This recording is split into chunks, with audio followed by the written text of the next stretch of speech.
There we are.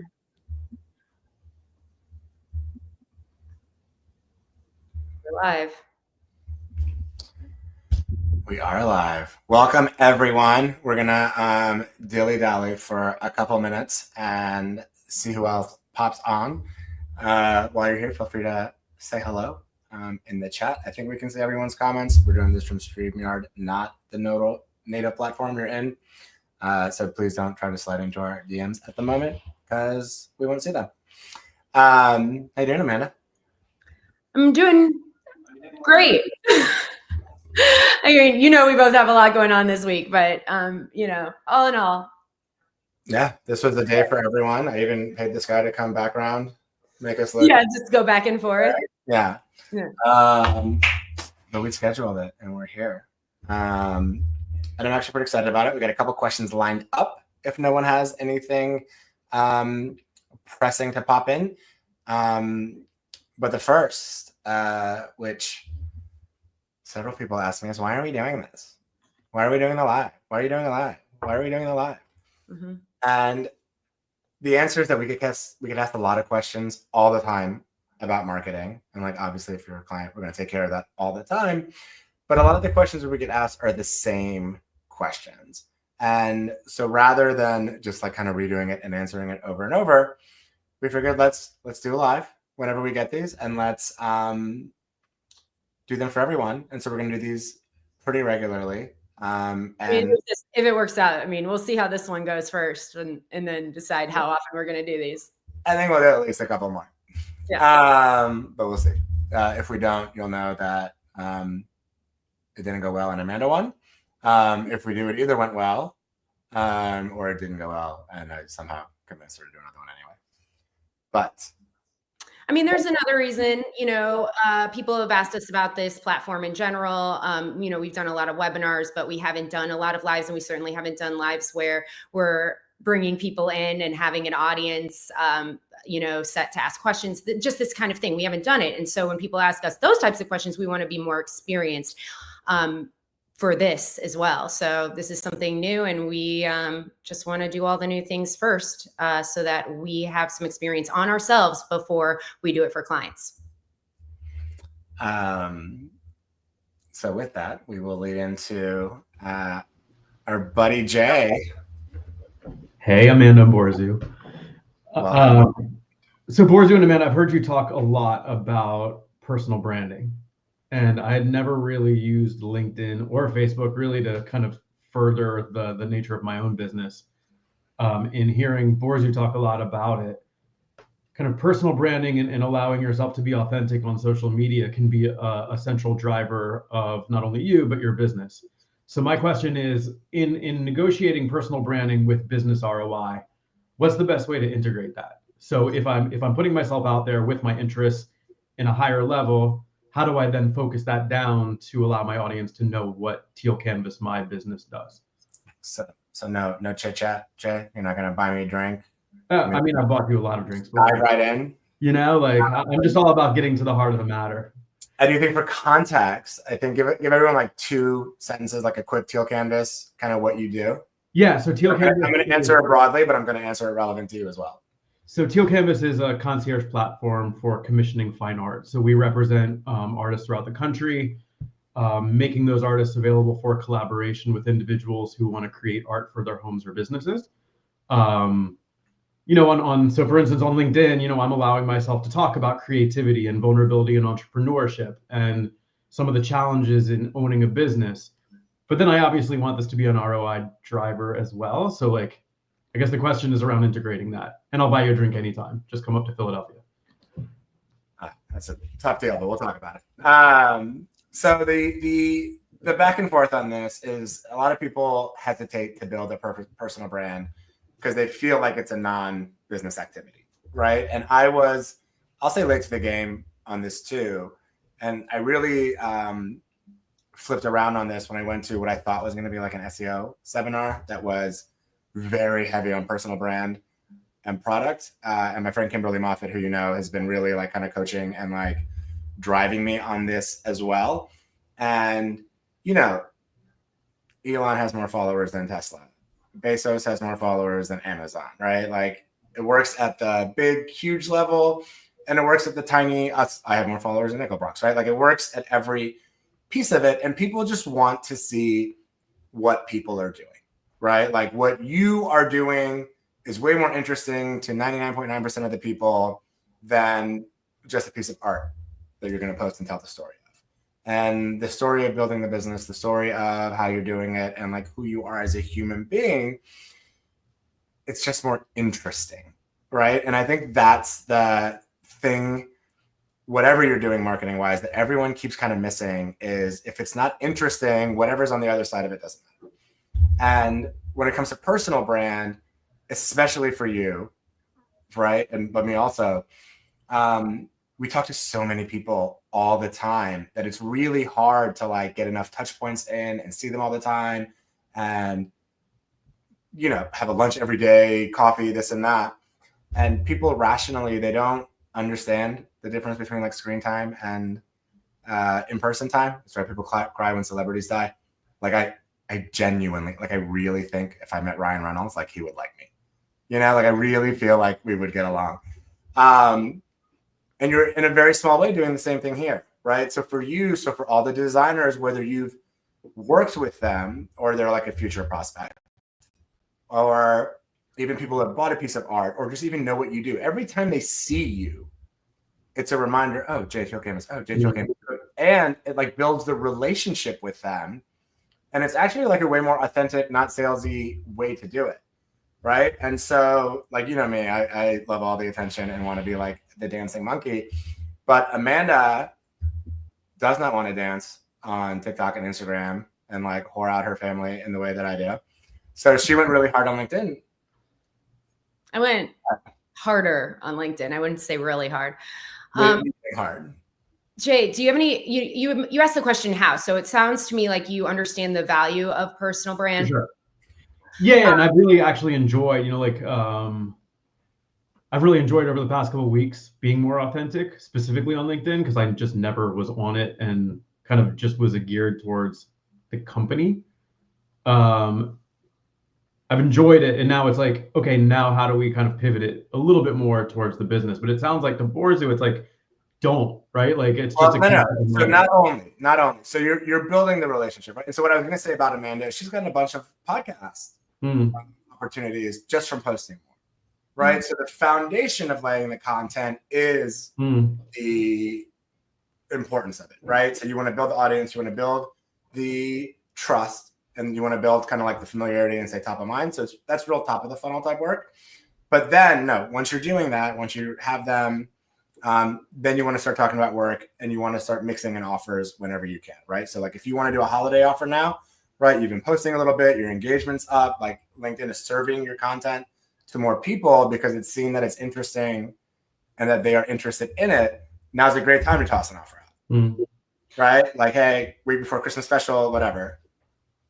I mean, you're in a position where your person is actually very much the business, you know? So it's kind of one and the same. And but you do want to still build the company brand as well in tandem as the personal brand.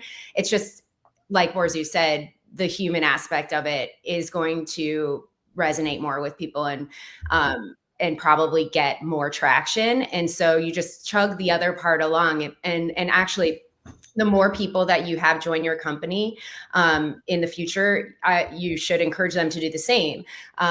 You know, expand their personal brand and link that to the company. And then you have all these kind of evangelical people kind of touting your brand. And just the more you have that, the more they see this person or that person mentioning how they are with your company. And then they're also promoting their person. That's going to work to the company's advantage. Yeah, makes sense.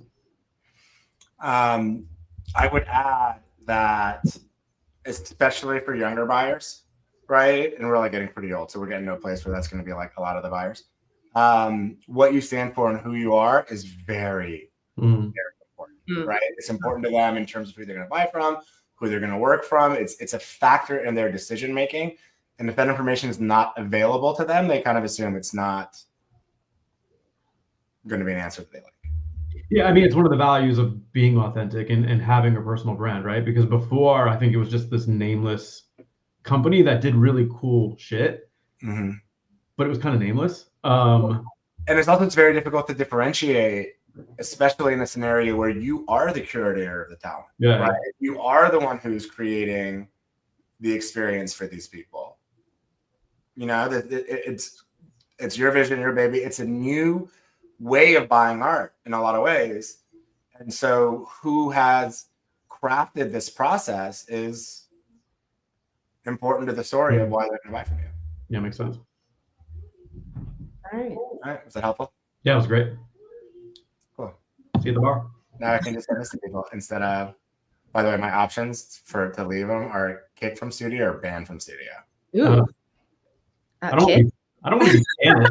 No one wants to be banished. All right, kick it is. See ya. Bye. But I could have banned him from rejoining ever.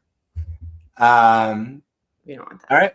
So we do have some other questions locked and loaded from people who had replied to us before we got on. If anyone else has stuff, feel free to pop in and ask.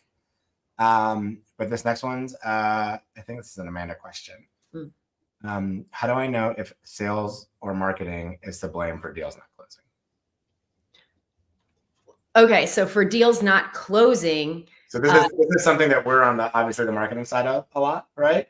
And I'm not often on the sales side. Yeah, for clients, yes. I'm not often on the sales side, but this is more Amanda's area of expertise. Yeah, so you're basically who's to blame, sales or marketing, for deals not closing? Well, that's an easy answer because that would be the sales team is responsible for not closing the deals because that is very clearly their function. As far as who should be blamed for not bringing in leads, that's a more challenging question to answer because marketing traditionally is, they have to bring in the leads. They're doing all the brand exposure. They're doing the digital marketing, the inbound marketing, all the emails, all that stuff. And they're supposed to be bringing in the leads for sales to close, but also sales, it depends on what their responsibility is there. Are they going to events? Are they outdoor salespeople? Are they outside salespeople or inside salespeople? So inside salespeople also have a huge, their main function is to bring in leads for closers. So it really depends on the function as far as who's to blame if there are not enough leads. But I would say marketing, and who's to blame if they're not closing, it would be sales. So, but I've seen this, and for everyone in the audience, if you haven't seen Glenn Ross, please watch it. It's a great sales movie. But often, and this can happen because it's about salesperson, or it can happen because they just are making excuses. But I guess sometimes they can be right too. Often the salespeople will blame the quality of the leads. Right? So like, where do we get into like what defines like an MQL or SQL? I know it's very dependent on each company, but this is, in my experience, this is where like the rubber hits the road a lot of times. Yeah. So, I mean, it's all like anything else. It depends, so how do you got to figure out what the actual problem is. Are you not getting any leads from your website and you're expecting a certain amount of inquiries there? Are you not getting leads from your hosted events? Then that's a whole other issue. Are you not getting leads from networking? That's a whole other issue. So it really depends. But the best thing, I think for us, especially the best kinds of leads are referrals from past clients or current clients that, those are just so much warmer, so much better. So you know what you have to do to get those? You just do good work. If you're, satisfying your clients, then you're most likely to get qualified leads from them from the start. And that is the best thing. So that is a sneakily underrated aspect of running a business. Like if you're not good at your job, kind of nothing's going to work. Right. And I think a lot of people overlook that sometimes. I will add a crappy job every time. I don't know. I will add defining what a good lead is can make a lot of difference, right? Like we do personas when we do our strategies to help kind of like figure out what you're going for. And it could be anything from like where they are to how much they make or like what's the size of the company. But also, you know, Amanda just always tells me ABC, always be close. Okay. Well, I'm actually more on the other side, or it's just like, you know, keep just doing activities and it'll generate more activity. And so then we'll have more to close. So that was a great piece of advice she gave me one time. It was just, was it activity begets activity? Just fucking activity breeds activity. Breeds activity. I get it wrong every time. But yeah, as long as you keep grinding, things start working. I tell people it's like the analogy I use is it's like a dam, right? So you're doing all this work on the other side and you're doing all the right things and you feel like it's working and the water's building up on the other side of the dam and you just can't see it yet. And you just can't see that all this effort, it's compounding, it's working, it's like doing its thing, you know, but until it hits that tipping point, until it gets over the edge or the floodgate or however the fuck dams work, I don't know. You just have to wait, right? And then, but once it starts coming, well, you don't have to wait. Actually, you keep going because, you know, if you think keep doing your thing, no, I mean, not passively wait. Well, you're really just bringing me to a point that happens with a lot of people. They think that they've got a lot of opportunities. I'm all set. I can stop marketing now, kind of thing. And you really can't, because you're not going to realize that you need to start marketing until it's too late. So you need to always be marketing in some capacity, meaning bringing people in, having some interest, getting those leads, because it's a numbers game. So this is one we get asked a lot, and it still surprises me, is it too late for social media? Can we do it? I mean, yeah, I mean, no, but go ahead. So, of course, it would have been easier to start a YouTube channel in 2012. Of course, it would have been easier to, you know, blow up on Instagram in 2014. Amazingly, my biggest COVID regret is not going all in on TikTok in 2020 when like the algorithm was on fire. But it's definitely not too late. I had a post go completely bonkers on LinkedIn recently. It had over 700,000 views. And I think what you need to do is, like, you see these curated feeds, their lifestyle, they're easy, their portfolios, right? And you just think it's going to be that easy to do it. But you don't know what they did to get those followers, whether it was a long time ago and the algorithm was different, or they're like doing shady shit now, which like we don't recommend. Or they did shady shit in like years ago when buying followers was whatever. Yeah. You know, more acceptable tactic. But if you don't believe that you can still go viral, go write something stupid. People love correcting mistakes. If you say something inaccurate or wrong or stupid, you will see how quickly something can go viral with your account the way it is, right? And yes, I learned that lesson the hard way. And it works on almost anything.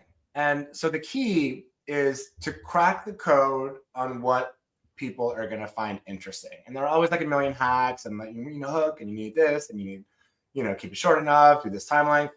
But people win breaking the rules all the time. And the most important thing is like tell a story and find a way to make your content interesting to other people. And if people aren't watching it, then it's not interesting, right? Just because it's the message you want to get out doesn't mean it's interesting to them. And maybe you got to find a way to bury your product or service in a more compelling narrative. But that's part of the experimenting. So you're absolutely right. If you say something wrong and you have 30 videos, just say like 30 videos, but you have one that is like wrong, that is the one that's going to go viral, right?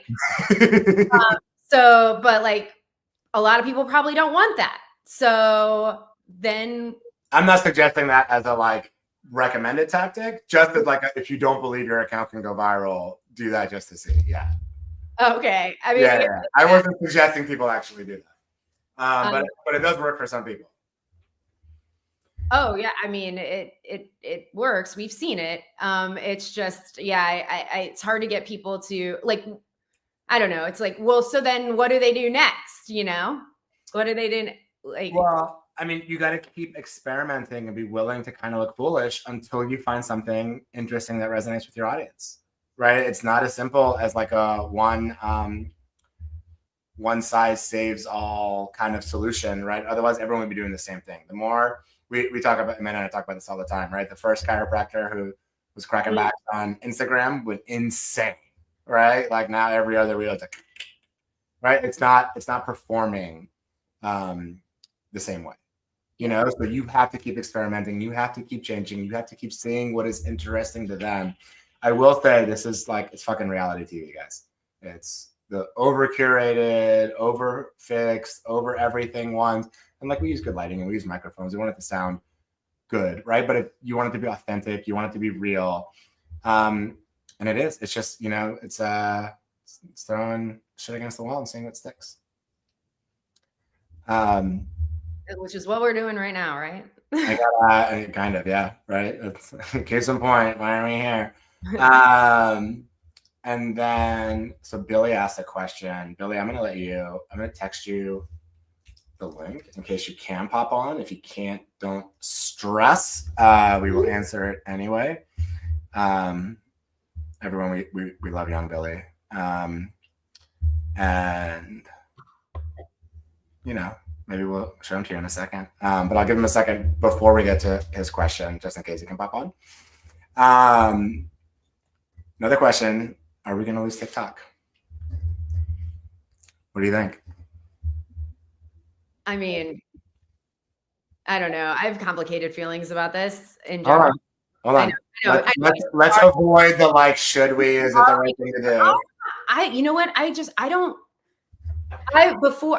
Maybe. Okay, because before when you were worried about it, I was like, don't worry, it's not going to happen. Now I'm kind of like, it might happen. So, I mean, the date is January 19th. So yeah. unless the Supreme Court stays it, which they're going to try to make it do, or they sell it, right? And I originally was told by someone who works for TikTok that they would not sell because they thought the algorithm was the most valuable thing. And if they try to like split off the US or segment it in some way, then of course everyone's going to go to the version of it that everyone in the US is on. So what's the point? Mm-hmm. But it appears that position might have softened. And so it's I think we're going to lose it. And I think it's insane. And I don't like particularly love TikTok, right? Mm-hmm. I love making short form video, and I'm really glad that LinkedIn is prioritizing it now well, because it's fun for me. But I don't know. My vote is it's going to go. I've been not prioritizing that platform for myself for that reason. Yeah, my vote is. You just think it's going to go. I'm guessing it's a guess, but yeah. I mean, that is. Oh, the vote isn't. Do I want it to go? No, I know. I know you don't want it to go. Yeah. Well, I just think. Well. And it's. So what's your vote? Repercussions. The what? Do you have a vote? You think it's going to go or not? Well, I'm starting to think now that it's more likely than it was, mm-hmm. That there might be a ban. But well, hold on. There is a ban. No, I mean like the effect. Yeah. It's no, I don't know. I don't want to go down this road. All right. We're gonna let our buddy Billy pop in. I hear you talking shit about TikTok. Yeah, a little bit. So Billy back. So side story. I fully agree with all of that. Billy went absolutely bonkers on TikTok making custom Mac hardware. Yes. Those are y'all can't tell, laptops, iPad cases, iPhone cases. Completely unrelated. I made the TikTok page for my business, Skipper Films, and I started posting Skipper Films stuff, and nothing happened. And then I was like, I'm also gonna do this because I got a bug in my ear. I want to make this. I'm gonna just document it, whatever. And TikTok, the way you go viral, yes, like you were talking about, doing something wrong and being corrected on it, and also doing something nobody's ever seen before. You had like a time lapse video. Yeah, time lapse, and I built something that nobody had ever seen somebody build before, and that's what resonates because and that's kind of why it's a toxic environment, because nobody cares about people's day to day. Like me running a video production company is actually very cool and very fun, but it's like in everybody's eyes online, it's just kind of like an everyday job at this point. Photographers and video and marketing people, like these are all very cool jobs. And 10 years ago, people were like, that's the coolest job in the world. But now on TikTok, it's been so watered down. And I guess every social media, it's been so watered down that nobody sees it anymore as something like cool and different and whatever. So again, the way you go viral on TikTok, like constantly, is doing something completely like new that nobody's ever seen before, which is insanely hard to keep up. Not only was that video like great, it was just a really great video. I mean, I think I watched it like 20 times, but then after that, I loved how you called everybody out, and it's like, I see you don't care about what I actually do. You're like, right. I mean, it's true. So I wanna like aspect that a bit. So yeah, doing something no one's ever seen before, ideal, great, right? But I do think that it's not sustainable.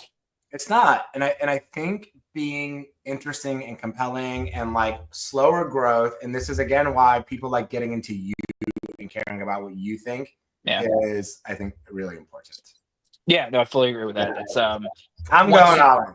I'm going all in. We'll see what happens next year. We'll do another one. We'll do a recap with all of us. What are you going all in with? I'm gonna focus on it. I'm gonna post it everywhere, but I'm gonna focus on Instagram. Yeah, I'm not sure.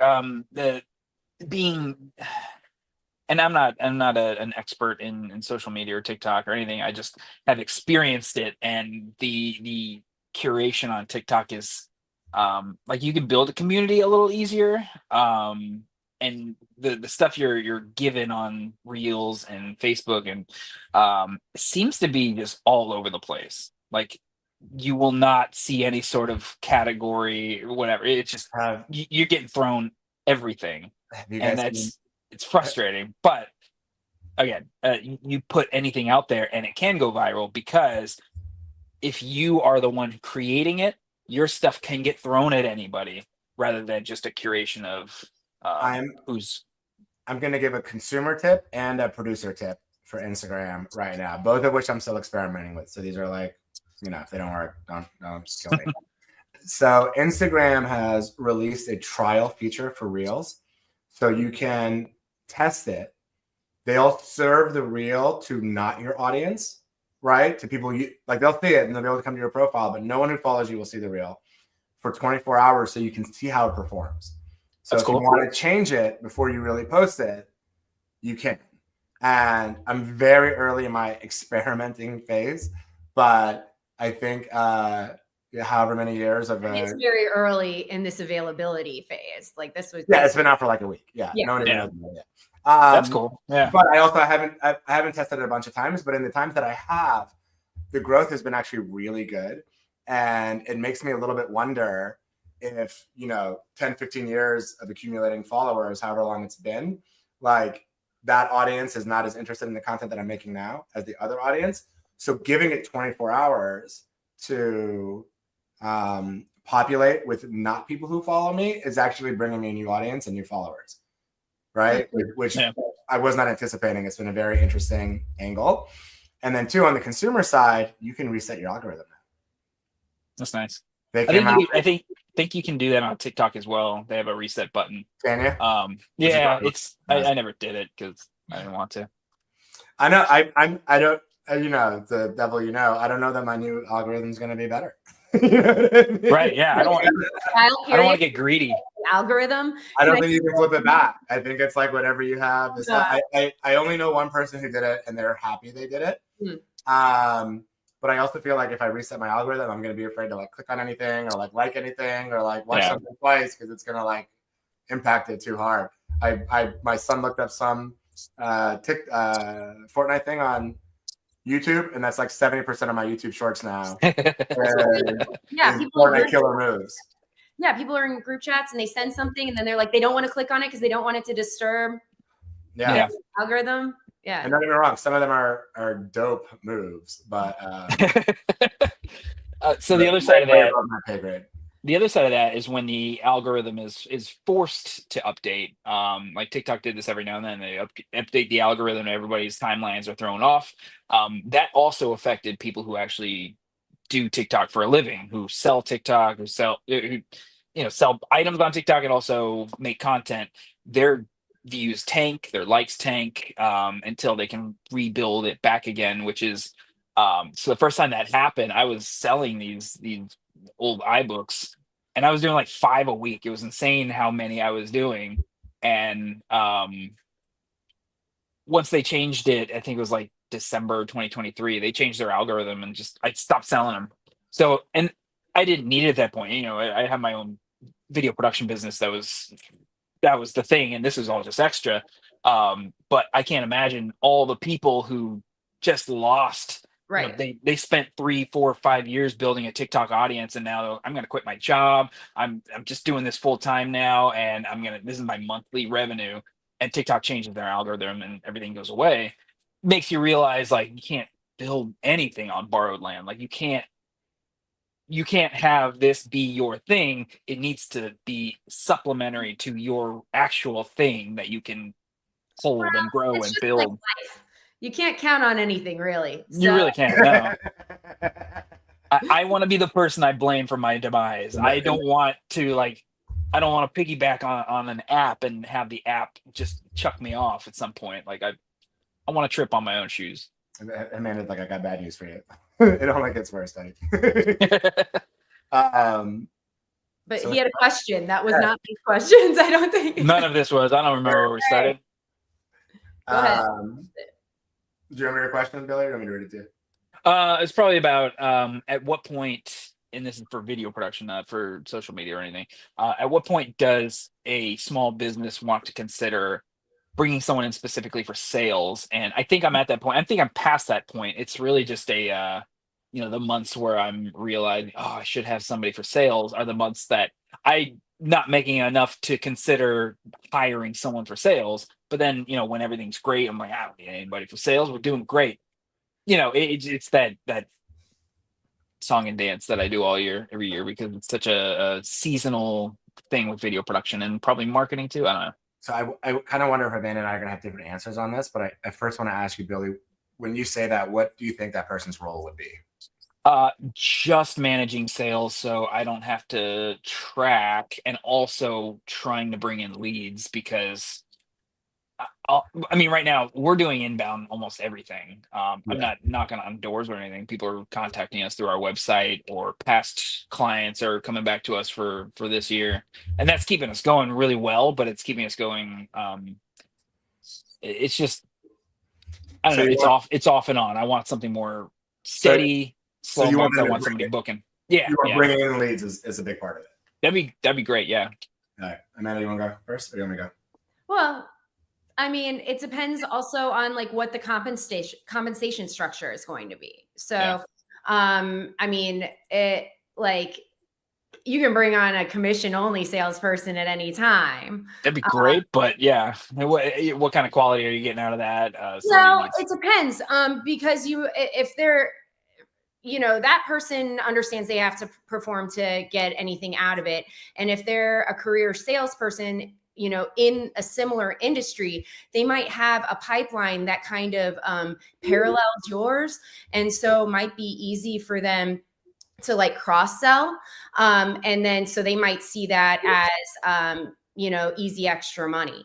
I also like the fact that then they're not resting on a base salary, not performing for 6 months before you realize it doesn't work out. About 10 years ago, I tried that, and that's what happened. And I've just been turned off to the idea for the whole time since. Yeah, you also need to pinpoint exactly which activities, which it sounds like, you said the management aspect of it, but where are you falling short? Are you doing a good job on your own with what you have as far as managing those sales, or are things falling through the cracks? Are you not getting proposals done on time? I'd probably say 10% falls through the cracks where it's a lead, they sound interested, I respond right away. Very rarely I don't respond right away, but I'll respond right away. And then if they don't respond back, it'll fall into my inbox. Okay. So I don't follow up and follow up and follow up until I get a something back, because I assume that they might be like me, You just can't riddled with ADHD and just. you can't tell that Amanda's getting heartburn. All right, let's hear it. I know, it's like, but actually, something like a personal assistant could be a really good way to at least begin to manage this issue, because then you can set up a process where they have visibility into your email, and you are after X amount of days, if nobody responds, they follow up. You write a Right. very simple playbook, and then they're doing these tasks first, and then you can see how that goes without bringing on a full hire. Yeah, that makes total sense. And I think that's again, after a couple of days, I'm off onto the next thing. We're doing a video shoot, we're doing something, gets sidetracked, and I'm not sitting in the office wondering what I should be doing with myself. I'm like, Yeah, I'm gonna. things to do. But he might, yeah, you probably have. Well, I was gonna say I've made all the mistakes of that all. So I did what you did already. I hired a salesperson. We worked out like a very reasonable small base and commission. I actually gave him. This was I want them to know this was way pre Nickel Bomb, different company, and it didn't work out, right? And even the accounts that like I wanted him to manage didn't go the way I wanted to, and I didn't even have him worrying about bringing in leads, right? So what I've done is essentially, Amanda and I are responsible for all BD currently, and we get leads in a lot of the same ways you do. And Camila, my VA, is like fucking on top of shit. Anyone who thinks I'm like responsive or responsible or on top of shit, it's because of her and Amanda. But my general plan is, when I'm out of bandwidth, is when we have so many leads coming in that I need someone else to do it. Is when that's my plan, at least. I don't know if Amanda agrees. Yeah, I think our leads are. I don't want to say scarce, like we're not doing a good job, but just I think the nature of our projects are larger and fewer. Yeah. We're doing probably 3 to 4 shoots a month, but they're all large shoots that cover more than that month's worth. And so we're not trying to get hundreds and hundreds of leads. We don't have the bandwidth to actually fulfill that. But I do want the months where there's 0 projects going on, because not a lot of people are filming in January, February, and I want maybe lead gen in slower months, and then also some more consistency for the entire year. I will, and you probably know this anyway, but I will kind of add that I've generally found that a good referral source is worth 100 customers, right? So whether it's like another agency, or like you do something for like you do a, I don't know, CMO dinner, right? And invite a bunch of CMOs out and just have a thing, I feel like for you that would crush. Yeah, I mean that's actually the best option, is to find strategic partners that you can work with. There's a lot of marketing. You can do co-marketing with them in certain aspects, and then also get an assistant, which the VA world right now is really big. That 10%, it sounds 10% not so big of a deal, but when you're, like you said, your projects are very large projects, so you miss 10% of those leads, that could be a very large project. Yeah, it gets attention getting, and it's quick, and it's hard for me to catch when I'm not in the right mindset. And for everyone else, I don't know if you want to say Billy, but Billy works with like companies. Like he does stuff for SMBs too. Like he's available for everyone, but like some of his projects are like dream projects. They're fun. They don't. Don't let his boy. Yeah, that's a good idea. We're almost done. We're opening a studio soon, and maybe I'll do like a dinner there, or kind of a reception, kind of a grand opening. Yeah. grand opening. All of the people who have sent us work, like the marketers. So yeah, bring them into one room and make them fist fight, something like that. I don't know. You know what? That would go crazy viral on TikTok. It would. It'll be perfectly lit too. It won't even be like hobo fights. It'll be like Full circle with this conversation. overproduced marketing brawl. Yeah. Yeah, I'll take my chances. I've seen other marketers. All right. They're not as good looking as you guys. Oh, thanks. Thanks, buddy. No, I gotta go to get a baby. She's waking up from a nap, so All I'm just right. holding pliers. I'm not threatening you guys. All right, well, good, because He banned himself. well, I think I hit it. I think I did it. He's like, Oh, yeah. all right, Billy, you're getting the kick, not the ban. Love you, buddy. I'm still learning how to use StreamYard, everyone. We're gonna still be learning for a while. We're doing great. All right, we have another one. What do you think? We good, or you want to do one more? Yeah, go ahead more. Why not? Anyone else have any questions? All right, last question I have is, unless anything else pops in, when is the right time to invest in your brand? And I think this is the wrong attitude, right? Because everyone wonders when they should spend big money on the brand, which, like, obviously as soon as you have it, give us the money. But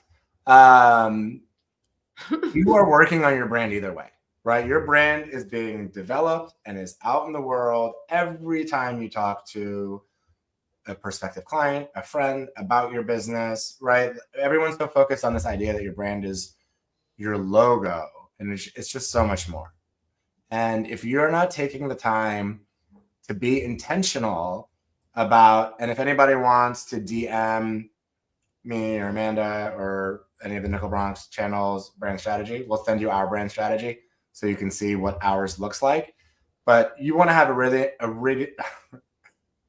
written, breathing document, right, that shows what the purpose of your company is, why someone should work with you, what the communication pillars you use to talk about your business are, right? Any founder, entrepreneur that I talk to about their business has the most beautiful, compelling reason I should work with them. And it doesn't exist anywhere. It's not on their website. It's not, their other employees don't know it. Like, no one knows this beautiful vision, dream that they had. So even if you're like a startup or you don't have any money and it's not time for you to like really lay out resources to develop it professionally, take the time, sit in the room and just figure it out, right? And again, you can use ours as a template, but the foundation of what your business does, why it does it, and kind of what you stand for needs to be laid out, I think, day one, if not earlier. Yeah, I think the most important thing you said was that your brand exists whether or not you're in control of it.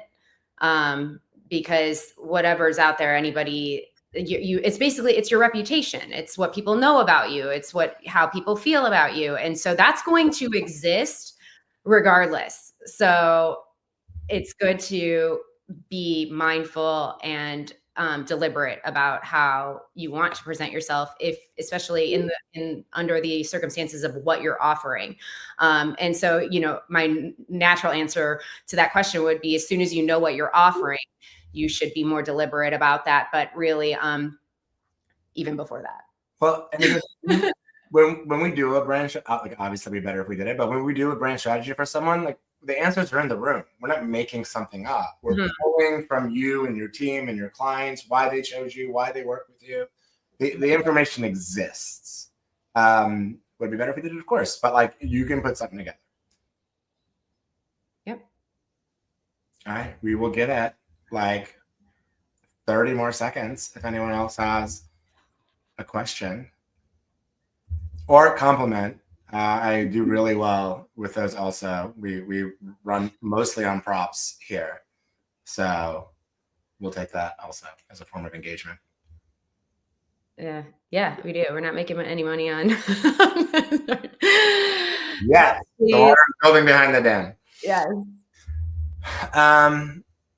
I mean, Jay did compliment my eyes, so I feel like it's good. Oh, here's one. So thoughts on cross Posting. across social channels?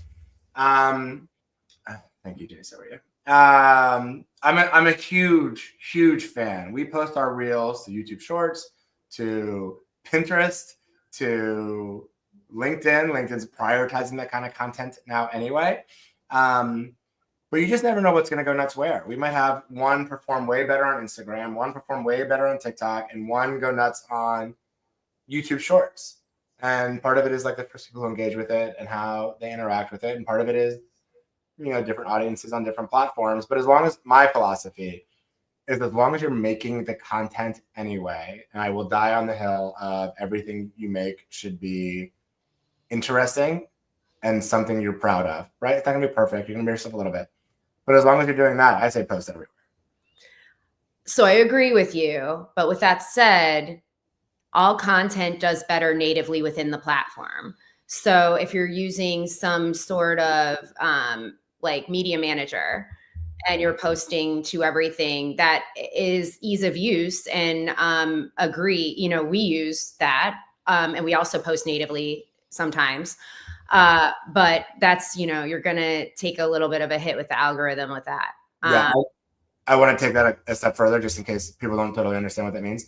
If you post a reel to LinkedIn, don't post that link on, what did I say, on LinkedIn? If you post a reel on Instagram, don't post the link to that reel on LinkedIn. Take the raw video and upload it to LinkedIn as well. Take the raw video, and even if you use a manager like we use HeyOrca, even if you use something like that, I think that's fine too.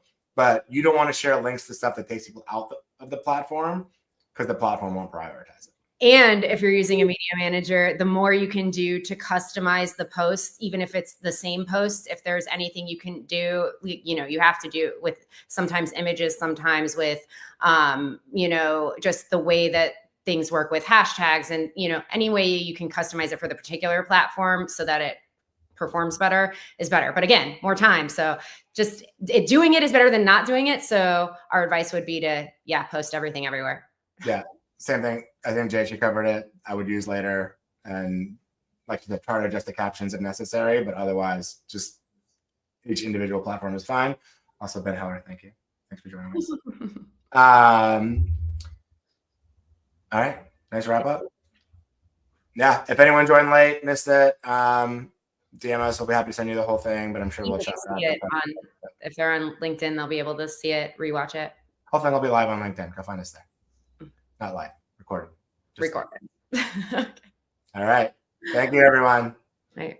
Bye. Okay.